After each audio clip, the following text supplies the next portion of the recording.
What's going on, everyone? Welcome to another Hero Spotlight for Heroes of the Storm here at Get Bonked. Today we're going to be taking a look at Azmodan, the Lord of Sin.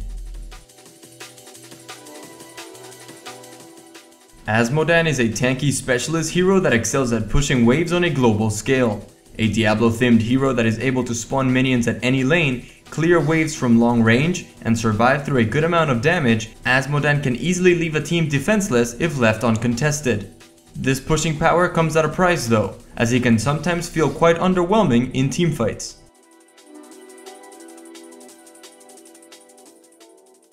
Azmodan's passive is General of Hell. He can activate this ability to summon a demon lieutenant at an allied minion, mercenary, or summon, granting it and any surrounding ones 15% increased damage and maximum health. This ability has an unlimited range. His first ability is Globe of Annihilation. Azmodan fires a projectile at a targeted location, dealing damage on impact. This ability has a very long range. His second ability is Summon Demon Warrior. Azmodan spawns a Demon Warrior to fight for him for 10 seconds. His third ability is All Shall Burn. Azmodan channels a beam at a targeted enemy, dealing damage over time. This damage increases the longer the ability is channeled. It also does 25% increased damage to structures. Azmodan's first heroic ability is Black Pool. Azmodan creates a pool at a targeted location that empowers him, his demons, and allied minions, increasing their attack speed and ability damage by 75%. It lasts 5 seconds.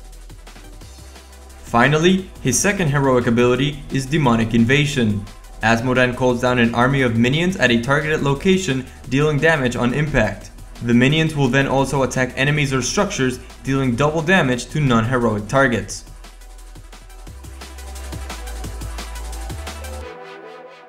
For this video, we're going to be taking a look at the Azmo Dunk build. This build focuses on maximizing the power of your Globe of Annihilation, turning it into a mini precision strike every 10 seconds. This build also benefits from Azmodan's global pressure thanks to your insane ability to push waves. For the first talent, you'll want to grab Taste for Blood, which permanently increases the damage of your Globe of Annihilation by 2 for every enemy killed with it. This is the foundation of the build and completely dictates your playstyle. At level 4, I go with Burn the Weak. This talent increases the structure damage bonus of your All Shall Burn ability to 50% and makes it apply to minions and mercenaries as well. This talent allows you to clear the Golem and Giants camp insanely fast and destroy structures very effectively if left uncontested. At level 7, pick Infernal Globe to finish buffing your Q. This talent reduces the travel time of Globe of Annihilation by 40%, making it harder for enemies to avoid and causes it to deal additional damage over time. At level 10, you get a huge power spike when you pick up Black Pool. Thanks to only having a 20-second cooldown and 2 charges, you should be looking to buff 50% of your Globes of Annihilation with Black Pool, almost doubling their damage. This is when you start chunking enemies and easily pushing waves. At level 13, grab March of Sin. This talent allows you to move at 75% speed.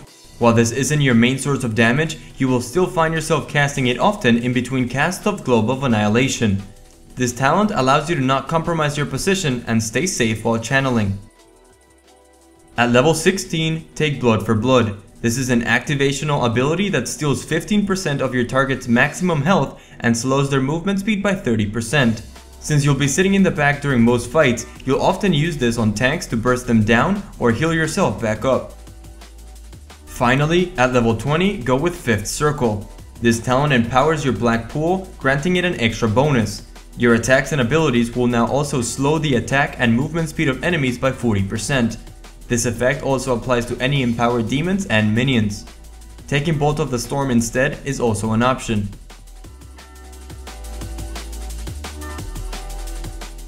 During the laning phase, you want to focus on getting stacks on your Q.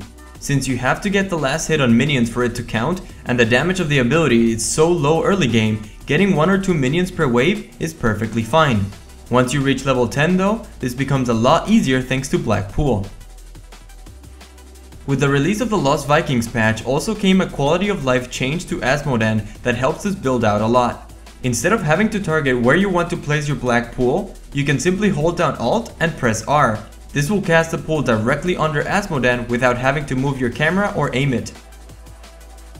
This build is incredibly powerful on 2 maps specifically, but it works on all of them. Thanks to how close together the lanes are in both Dragonshire and Blackheart's Bay, you are able to farm 2 lanes simultaneously upon hitting level 10 to get your stacks faster. Azmodan is incredibly powerful at disrupting objectives thanks to the long range on your Q. Even though you want to get as many stacks as possible, if you see an objective being contested, try to save your globe to interrupt the channel. The true power of this build comes mid to late game, when you've started racking up your stacks thanks to Black Pool. During teamfights, you'll find yourself bursting assassins for 30 to 40% of their health with a single globe. Try to stay behind your front line and only really use your E, all shall burn, on the enemy's front line. The second you are no longer fighting, immediately go back to pushing waves and stacking your Q from max distance. This will create constant pressure on your enemy's structures, forcing them to make hard decisions. And that's gonna do it for this spotlight video. Thanks for watching. I'm going to be pretty busy during the next 5 days with real life stuff, but I'll try to get a new tier list video up and running for the Lost Vikings patch as soon as I can. Thanks again, and don't forget to have fun. You are not prepared!